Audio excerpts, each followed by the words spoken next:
عدنا. اوكي. آه الفيديو ده بعد فترة كبيرة جدا تقريبا مش بنزل فيديوهات، تقريبا الإضاءة كويسة، يعني خليني حتى أعلي. يس. طيب، ببساطة كبيرة جدا الفيديو ده بعد فترة كبيرة جدا بطلت أنزل فيها فيديوهات نظرا لانشغال مع الحاجات الكتير أوي اللي حوالينا زي الشغل، الكلية، أو آه ال... ال... يعني انشغالات حياتية عادي، لو في مسؤولية تانية، عيلة أو whatsoever يعني الموجود في حياتك، فأنت بالتالي قليل جدا بتفكر أنت تعمل فيديوهات. بالرغم إن كان هدف الفيديوهات في البداية خالص هي كانت هدف مجرد إلقاء وتحدث ومحاولة، يعني زي ما نقول كده محاولة تشارك خبرات يعني. وأنا بشوفها برضك إن هي تشارك خبرات، لأن في الجزء الأهم من حاجة زي كده، معظم الناس اللي بسمع لهم مثلا، أو معظم الناس اللي أنا بقرأ لهم أو أيا كان، مفيش حاجة يعني، هو ما بيديش scientific answer يعني.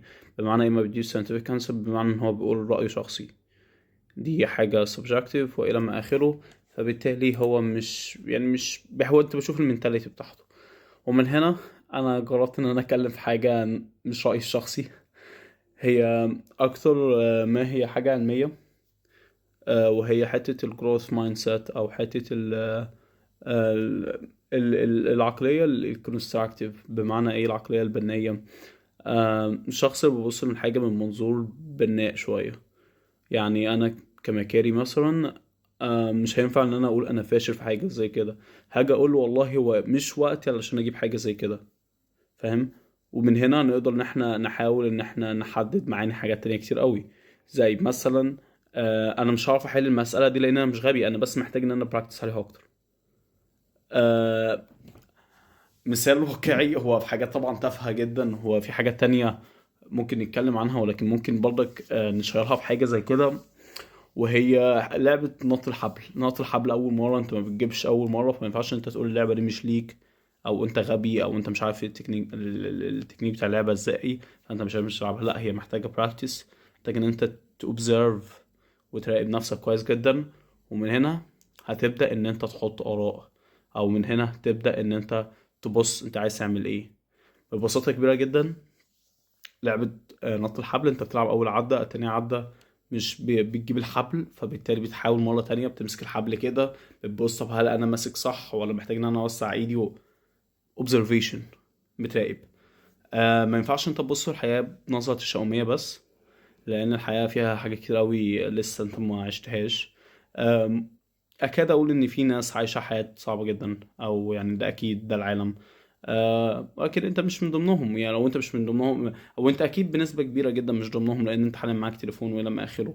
ال ال الفقر المادي هو آه، صعب جدا. لو فقر مادي احنا بنتكلم على فقر مثلا لشخص معين معدوم حرفيا، فحد هوملس. غير الفقر العقلي. الفقر العقلي انت ممكن مع الوقت ان انت تبدأ تغذيه، وتقدر ان انت تنميه بحاجة زي كده، بدل ما تتفرج على فيديوهات تيك توك خاصة بحاجات غريبة قوي. ممكن تتفرج على فيديوهات كويسة، فيديوهات فيها تعليم. انت حاليا في القرن، انت حاليا في 2025. انت بتتكلم حاليا في حاجات كتير جدا حصلت. التعليم حاليا بقى مفتوح لمعظم الناس تقريبا، اذا ما كانش كل الناس. بس الجروث مايند سيت بتدي لك، يعني حاليا الدولة مثلا انت هتحس ايه ده، والله الدولة الاقتصاد واقع، مش عارف ايه. لا، طب ما تبص على كده، والله طب ما انا هحاول ابص ايه السكيلز مثلا اللي هي حاجة مش موجودة كتير قوي، فهحاول ان انا اتعلمها، فبالتالي اعرف اجيب قبض كويس، فبالتالي هعرف ان انا اعيش كويس لغاية ما الحال يتصلح بعدين مثلا. آم، من ضمن الحاجات كان ماركوس أوريليوس، وهو كان كاتب إمبراطور روماني قبل كده، وكان فيلسوف رواقي. الرواقية دي هي عاشت فترة من فترات اللي هي فكرة التمتع بالحياة والنيشة. ديوجين من ضمن الكتاب دول. وكان ماركوس أوريليوس واحد من أبرز الناس اللي عصروا الفترة دي، أو اللي كانوا ضمن فلسفة المدرسة دي. آه، وهو كان جه قال لك انت عندك في الحياة two things: things that you can control and things that you cannot.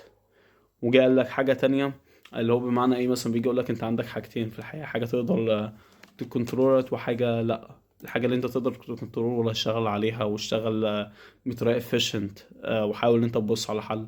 والحاجات اللي لأ مش خلاص هنعمل ايه، it is what it is. وبس. وفي نفس الطريقة في حاجات تانية كتير قوي حواليك. ما تحاولش ان انت تسحل نفسك في فكرة ان انت لازم تغير الكون. انت مش مطالب منك ان انت تغير الكون ببساطة. حاول تغير نفسك. لما تغير نفسك الموضوع هيتحسن كتير قوي. هتعرف تبقى اب سوي. فبالتالي هتعرف ان انت توفر حياة لعيالك بعد كده كويسة. لزوجتك بعد كده هتعرف ان انت تكون كويس معاها. ومن هنا هتبدأ ان انت تعيش الحياة اللي انت عاوزها، او على الاقل الفترة يعني السواد اللي انت شايفه حاول ان انت ما تخلي يعني. اكيد في نور يعني، واكيد اكيد في نور. آه من ضمن القصص كان في حد فترة من فترات كانت الدنيا يعني لحد ما مسودة كتير قوي، وما كانتش احسن حاجة خالص. وكان بيدور على شغل، وبعد فترة لقى شغل. اهتم هناك كتير جدا بالشغل. وصل تايتل بسيط، ممكن يكون مش تايتل كبير قوي، ولكن جه فلوس كويسة. بدأ ان هو يحاول ياخد كورسات. بعد كده اتنقل في حاجة تانية بعد فترة. فكرة الشخص ده هو حاول ان هو يبص على الحاجة اللي هو يقدر يعملها. كان في الأول شغال في مطعم وإلى ما آخره، وبص على حاجة كويسة وبص على الحاجة الفعالة.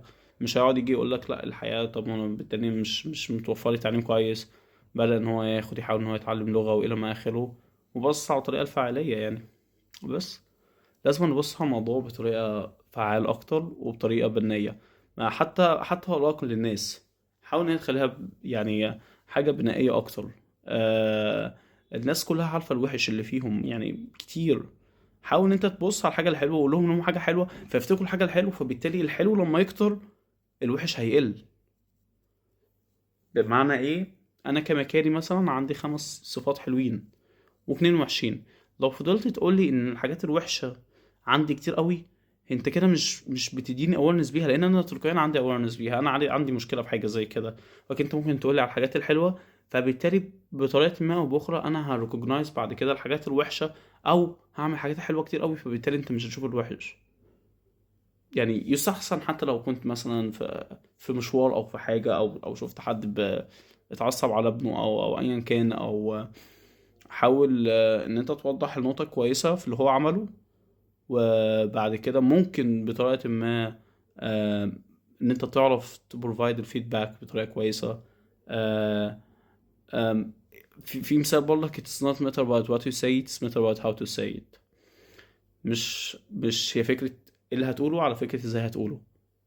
بس ده كان حاجة بسيطة يعني. الفيديو تقريبا طول معانا 8 دقايق و15 ثانية.